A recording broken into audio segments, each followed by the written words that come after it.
계신데 일단은 일본의 이번 조치에 대해서 좀 불쾌한 감정들을 저희 시청자 의견을 통해서도 계속 보여주고 계십니다. 특히 최근 이 민간 영역에서도 좀 불만의 목소리가 많이 나오면서 이제 우리도 좀 일본 제품 같은 거 사지 말고 아예 일본 여행도 좀 가지 말자 그러면서 일본 여행 계획했던 거 취소했다는 인증샷 같은 것도 나오기 시작했어요, 최근에. 네, 일본 여행 공유 카페 같은 것이 있잖아요. 그런 포털 사이트에서 일본 여행을 취소한다는 글이 올라오고 있고요. 거기에 이제 인증샷이 올라오니까 댓글로 네. 지지한다. 나도 가지 말아야겠다라는 댓글이 달리고 있습니다.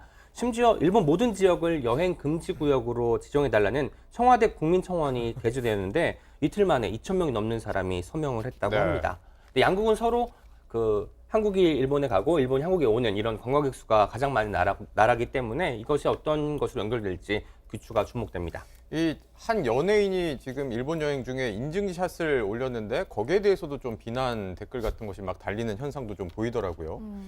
여기에 대해서는 좀 어떤 의견인지 위원들 의견도 좀 들어볼까요? 저는 지금 뭐 SNS 상에 보면 지금 불매운동 하자라고 하면서 일본 기업은 이런 것들이다라고 쭉 리스트를 올리고 있어요. 네.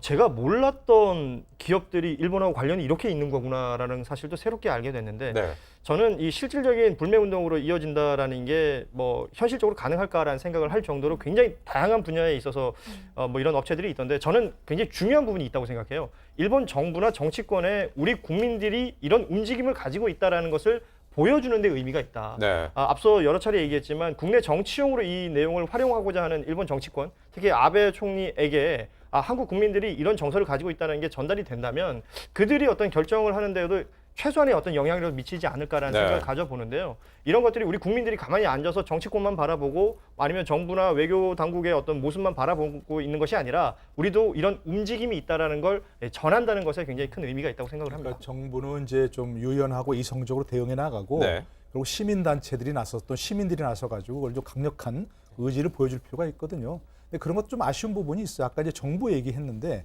지금 1조 원을 들여서 무슨 부품 소재 산업 키우겠다. 부품 소재 산업의 일본 의존도를 낮춰야 한다. 수십 년간 해온 얘기입니다. 사실은. 네. 오늘 나온 얘기가 아니고. 그런데 사실은 별로 이렇게 이루어진 게 없어요. 그런 것 점에서 좀 반성해야 되고 장기적인 전략을 좀 세워야 되고 두 번째 같은 경우는 일본 차 같은 거 너무 흔해요. 우리나라에서. 네. 그죠?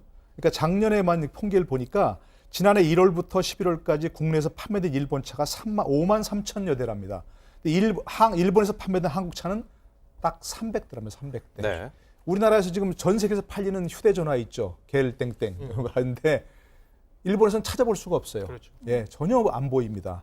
그런 걸 보자면 우리가 좀 시민단체 또는 시민들 차원에서 운동하더라도 뭔가 조금 정말 실효성 있는 그런 어떤 일본이 아파할 만한 그런 결의를 좀 보여줘야 한다. 이것도 중요한 것 같아요. 네.